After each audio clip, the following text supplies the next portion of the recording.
नमस्कार, क्या आप देख रहे हैं केडी न्यूज। केडी न्यूज में आपका स्वागत है।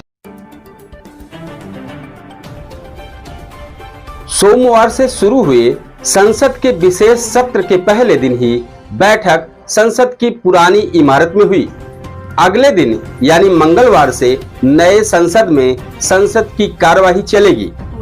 नमस्कार, मैं कपिल देव शुक्ल और आप देख रहे हैं केडी न्यूज यूपी चैनल। सोमवार की शाम को पीएम मोदी के साथ कैबिनेट की बैठक हुई और उन्होंने महिला आरक्षण बिल को मंजूरी दे दी है। अब यह बिल संसद में पेश होगा। अगर ऐसा हुआ तो यह दिन इतिहास के पन्नों में दर्ज हो जाएगा, क्योंकि इस बिल पर कई दशकों से बात नहीं बन पाई है। दरअसल जिसके कयास आमजन में लगाए जा रहे थे वही हुआ। मोदी कैबिनेट ने महिला आरक्षण बिल को मंजूरी दे दी है। मंगलवार को इसे सदन में पेश किया जाएगा। बताया जा रहा है कि सरकार 33% महिला आरक्षण बिल लाएगी। अब अगर यह बिल पास हुआ तो लोकसभा और राज्यों की विधानसभा में महिलाओं के लिए 33% सीटें आरक्षित हो जाएंगी। यदि ऐसा हुआ तो आगामी चुनाव में कई राज्यों का गणित बदला नजर आएगा। अगर संसद की बात की जाए तो वर्तमान लोकसभा में 78 महिला सदस्य चुनी गई हैं, जो कुल संख्या 543 के 15% से भी कम है। बीते साल दिसंबर में सरकार द्वारा संसद में साझा किए गए आंकड़ों के अनुसार राज्यसभा में भी महिलाओं का प्रतिनिधित्व करीब 14% है। जानकारी दी। यह भी बताया जा रहा है कि संसद के 5 दिवसीय सत्र में कई चौंकाने वाले कदम उठाए जा सकते हैं। फिलहाल महिला आरक्षण बिल को लेकर तस्वीर साफ होती दिख रही है। बता दें कि इस बिल पर बीजेपी कांग्रेस पहले ही सहमत है। वहीं बीते दिनों में बीजेडी और बीआरएस समेत कई दलों ने इस बिल को लाने की मांग की है, जबकि हैदराबाद में हुई CWC की मीटिंग में कांग्रेस ने भी महिला आरक्षण को लेकर प्रस्ताव पारित किया। ऐसा लगता है कि 27 सालों से लंबित महिला आरक्षण विधेयक के दिन अब आ गए हैं।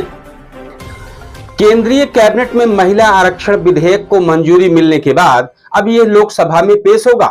मोदी सरकार ने सोनिया गांधी और यूपीए सरकार का राज्यसभा में पास महिला आरक्षण बिल से दूरी बना ली है।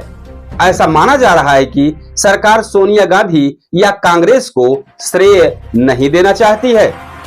बता दें कि मोदी सरकार आरक्षण के प्रावधानों के साथ नया बिल लाने जा रही है। सरकार की कोशिश है कि इसमें कोटा में कोटा की जातिगत राजनीति करने वाले भी धाराशाही हो जाएंगे। दरअसल सोनिया गांधी ने कोटा में कोटा के बिना राज्यसभा में महिला आरक्षण बिल को पास करा के इतिहास रचा था, क्योंकि राज्यसभा में बिल आज भी जीवित है। ऐसे में सोनिया गांधी के राज्यसभा में बिल को लोकसभा में आंकड़ों के लिहाज से पास कराना मोदी सरकार के लिए आसान है, लेकिन सोनिया का राज्यसभा के बिल में कोटा नहीं है। ऐसे में कहा जा सकता है कि मोदी सरकार कोटा में कोटा शामिल करके नया बिल लाकर महफिल लूट सकती है। दरअसल साल 2008 में यूपीए सरकार ने महिला आरक्षण विधेयक को राज्यसभा में पेश किया था। इसे कानून और न्याय पर अस्थायी समिति को सिफारिशों के लिए भेजा गया था। वहीं 2009 में अस्थायी समिति ने अपनी रिपोर्ट दी और एक बार फिर इसे संसद में पेश किया गया था। हालांकि समाजवादी पार्टी, जेडीयू और आरजेडी ने इस विधेयक का जमकर विरोध किया था। 25 फरवरी 2010 को केंद्रीय मंत्रिमंडल ने इस बिल को मंजूरी दी थी। मीडिया रिपोर्ट्स के मुताबिक 12 सितंबर 1996 में देवगौड़ा सरकार ने महिला आरक्षण विधेयक संसद में पेश किया था। वहीं 1996 से यह बिल लंबित है। इस विधेयक का मुख्य लक्ष्य महिलाओं के लिए लोकसभा और सभी राज्यों के विधानसभाओं में 33% सीटें आरक्षित करना है। आज नए सदन में जब संसद की कार्यवाही चलेगी और यह महिला आरक्षण बिल आज मंगलवार को संसद में पेश होगा और इतिहास के पन्नों में दर्ज हो जाएगा।